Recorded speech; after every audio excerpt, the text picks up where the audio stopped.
My name is Victoria Winters. There is no sound in Collinwood. There's only the strangeness of the people around me. The strangeness of the woman who has brought me here. A woman who has not left her house in 18 years.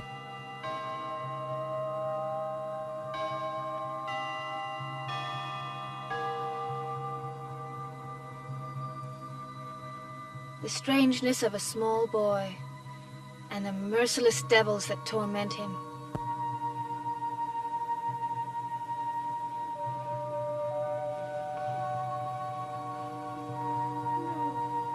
No. I didn't. I didn't. I didn't.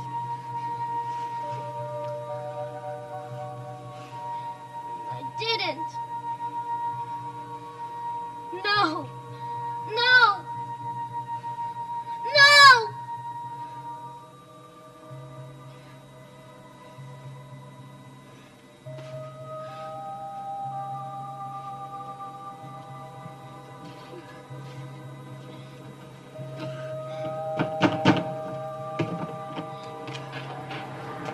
David! David, for the love of God! David! David, wake up! David, wake up! Wake up, David! I have to get away! I have David, to get listen, away! it's Aunt Elizabeth, wake up! I did it! I did it! David, you're dreaming. Help me! Help me! You're dreaming, David. It's Help only me. a dream. Help me! I didn't kill him! I didn't kill him!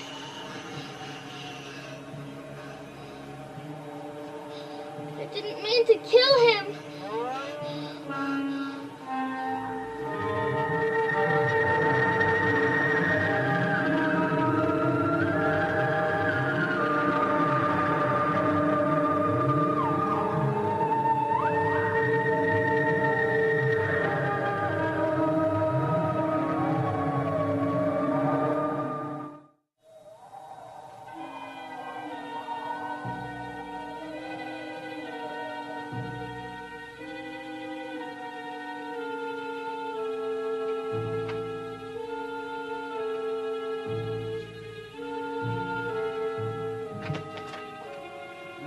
Dressing. How is he, Doc? He's lucky. You gonna take him home? Plan to. How much longer do you think before he's ready to leave? Oh, 15 minutes, maybe. I've got a few things to clear up with him. Insurance forms, all that nonsense. Think you can stretch it to a half hour? I want to run back and take another look at that wreck. Well, you go ahead. I'm not going anywhere. Unless Lucy Cameron decides to have a baby ahead of time. Well, I'll be back in a half hour. What do you expect to see? A wreck is a wreck. Not this one, Doc.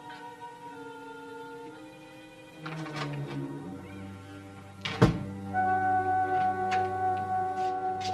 gonna need some help with that, Mr. Collins. Yes, I'm afraid so. As a matter of fact, you're gonna have to ask your sister or somebody up at the house to give you a hand getting dressed for a while. If there's anything I can't stand, it's being treated like an invalid. Invalid? Maybe you don't realize just how lucky you are. A few stitches in your forehead, just a few contusions, and one arm bruised and sprained. By all the rules, I should have been signing a death certificate instead of helping you into a jacket. Well, I'm sorry to be breaking the rules, Doctor. Well, that's all right. I get a bigger fee this way. Now hold your arm up. Yeah, I like that. That's good. You know, come to think of it, when those brakes went, I thought sure I'd end up on a slab. How's that feel? Oh, it's all right. Uh-huh. How long do I have to wear this thing? Oh, a day or two. Just want to ease up any sprain. You'll know when to take it off. Now, I'm going to give you a couple of pills to take before you go to bed tonight. Ease up on the pain. And then I want you to get right home and get into bed as soon as Bill Malloy gets back here. Oh, isn't he waiting outside? He'll be back in a while. Said you wanted to get another look at the wreck. Oh. Anything special about this one? What do you mean? Well, Malloy seemed to intimate. Intimate what? Well, the fact is, Mr. Collins, I'd think that all you people living up in the big house having to go up and down that hill would be pretty darn sure your brakes were in good working order. They were. I'll give you a couple of extra in case you need some tomorrow night. Oh, thanks. Then how come you went over the edge? Well, I told you. When I pulled out of the garage, the brakes were acting fine. And they continued to work all right until I got about halfway down the hill. Then all of a sudden, that pedal went right to the floorboard. I tried to keep it on the road, but I couldn't make it when I got to that big curve about 100 miles from... 100 miles. It seemed like 100 miles. 100 feet from the bottom of the hill. And then I went right over the edge. And then Malloy came along. Oh, yes, he told me. He was on his way up to the house. Yeah. Well, we might as well get on with these forms. It's a lucky thing Malloy wasn't walking up that hill. We might have had another death. What do you mean, another death? Yeah, seeing that fellow I treated 10 years ago when you and Burke Devlin... I had nothing to do with that. You never said you did. Doctor, Burke Devlin was sent to prison for killing that man. It had nothing to do with me. I know. I was at the trial.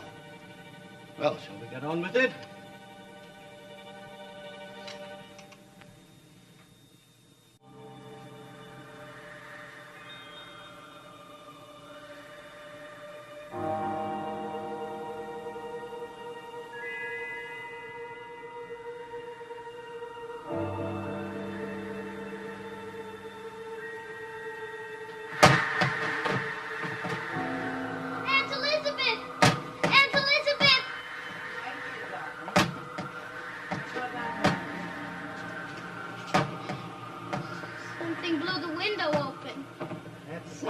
The wind, plus the fact that I didn't close it tightly enough.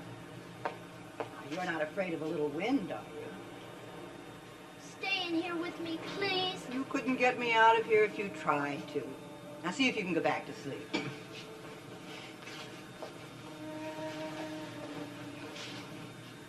Don't turn the light out. There's nothing to be afraid of, David. I'm here. I want the light on. All right. Now try to sleep.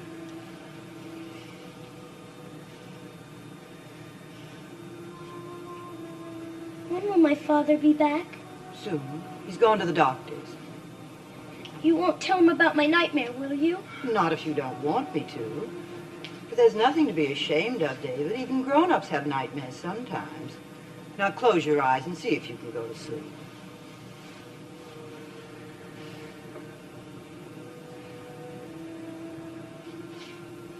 Aunt Elizabeth, what did I say? Hmm?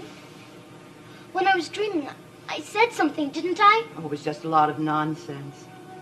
What was it? I want to know. Well, then will you go back to sleep? I'll try. Well, it seems you were dreaming about having a fight with someone and they were hurt. Who? Oh, David, it doesn't matter. The important thing is for you to forget about it and go back to sleep. Did I say who was hurt? No, you just kept saying, I didn't mean to kill him. You said it over and over again. Now, come on. It was just a bad dream. Try to sleep.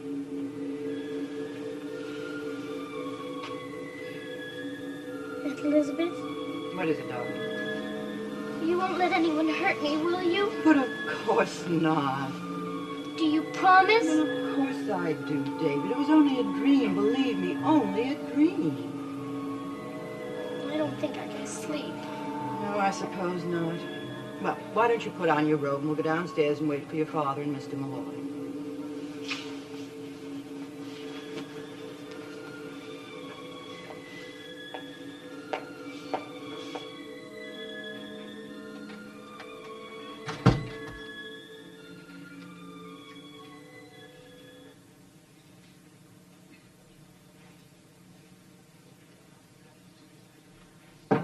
Come in. Yeah, it certainly was a fast half hour. I barely got this stuff finished. I saw what I wanted to see. Hanky-panky? Didn't say that, Doc. Just said I saw what I wanted to see. Someday I'm going to write a book about Down-Easterners, myself included. I'm going to write about all those words that never get said. I don't know what you're talking about, Doc. I'm a freak around here. That's what I'm talking about. I open up. I tell people what I'm thinking. For instance, Mr. Collins and I were just having a little chat about his old friend, Burke Devlin. But what about him? Am I through, Doctor? Yeah, you see what I mean? As soon as the conversation gets on to important things, we hold up a sign, no trespassing. Some things are nobody else's affair. Ah, that's all an illusion. In this case, anyway. There was a public trial 10 years ago, wasn't there? And now Burke Devlin's back. Do you honestly believe there's one person in this town doesn't think he knows why? I can't worry about what people think, Doctor. No, I know you can't do that. All you can do is roll downhill in a car and get yourself nearly killed. Well, all right, you're well enough to go home, but be sure you go right to bed. Dr. Reeves. Oh, yes, Mr. Cameron. How's your wife?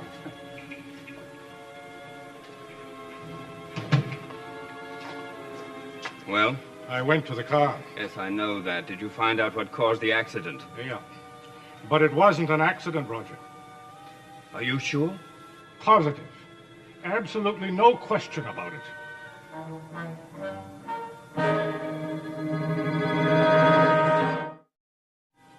Well, that's about what it looks like. What's it called? Bleeder valve. Do you know much about cars? You put the key in the ignition and the car starts. You turn it off and it stops. That's about it. Well, the brakes run on hydraulic fluid, and there's a master cylinder under the hood. The fluid's in there.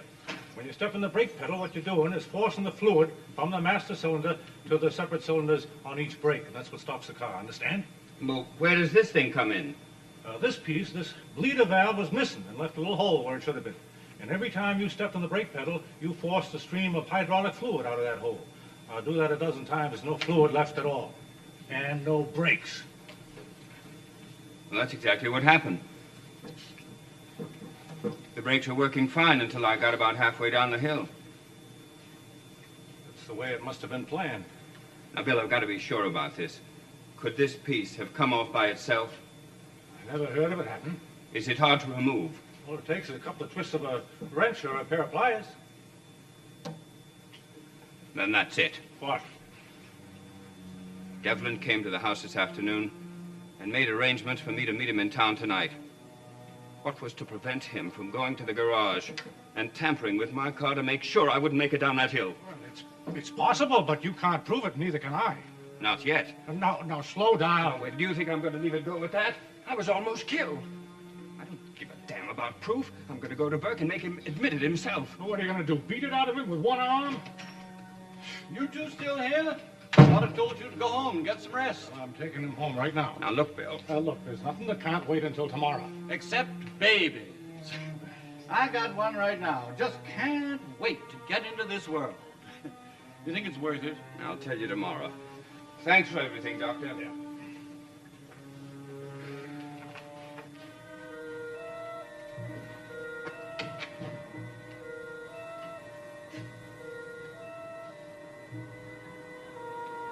Isaac was a brave man, David, crossing the ocean in a small sailing ship.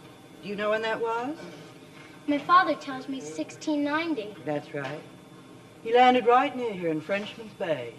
And then he came to Collinsport, and he liked it, and he decided to stay. Only it wasn't called Collinsport then, because there was nothing here.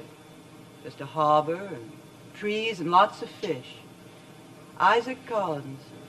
Imagine having a town named after you. Did you hear a car? I don't think you've been listening to one word I said. I'm sure I heard something. You see? There's nobody out there. Are you sure my father wasn't badly hurt? That's what I was told. And I want you to stop worrying about it, David. Aunt Elizabeth, did you hate your father? Of course not. I loved him very, very much. How did you feel when he died? Such a strange question. I told you he wasn't badly hurt. Did you cry? Yes, for days.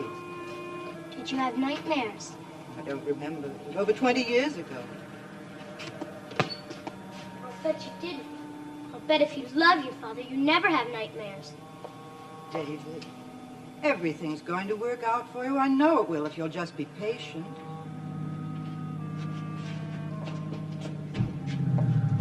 Is that your father? Yes. I don't want to see him. I told you he wasn't badly hurt. I don't want to see him. I don't want to see him.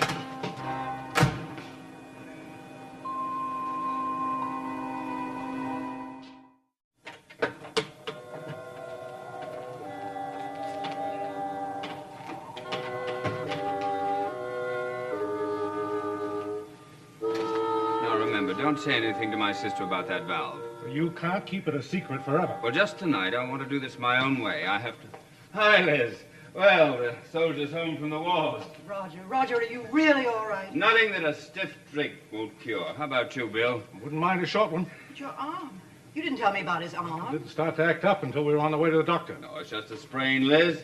It's kind of heroic, don't you think? Come on, let's see about that drink.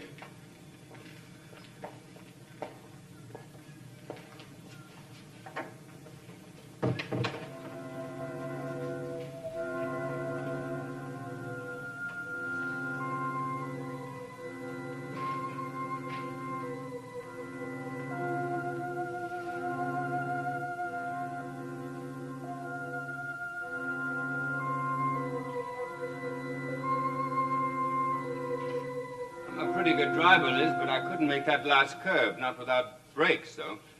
Over I went. What did the doctor say? Oh, he said I'd live, and that's the whole sad story. No, not quite, Roger. Do you think Burke Devlin had anything to do with this?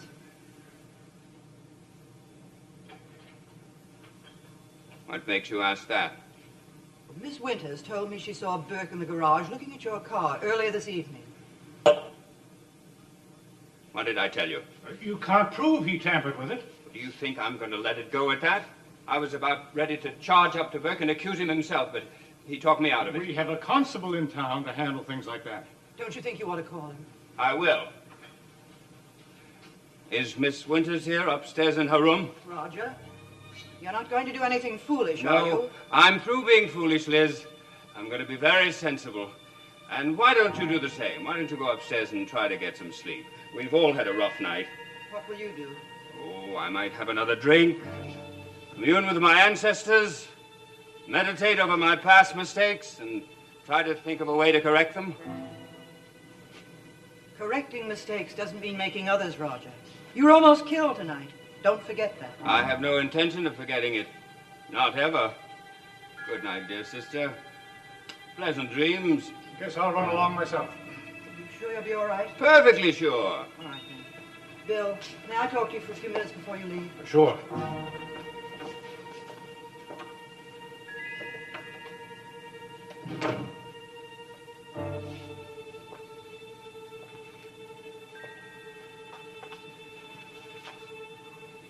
Well, Isaac, what would you do if somebody had tried to kill you?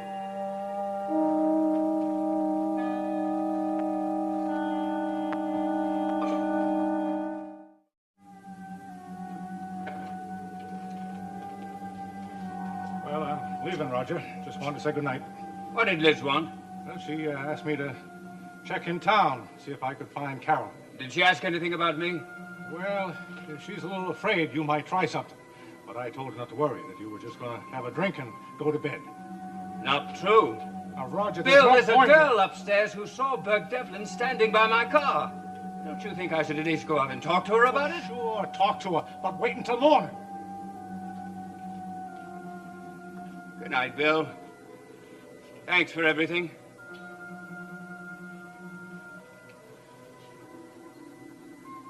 Good night.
Where the Action Is made its debut 1 year ago with top recording stars performing Where the Fun Is. Come along for a real good time next here on ABC. Dark Shadows is a Dan Curtis production.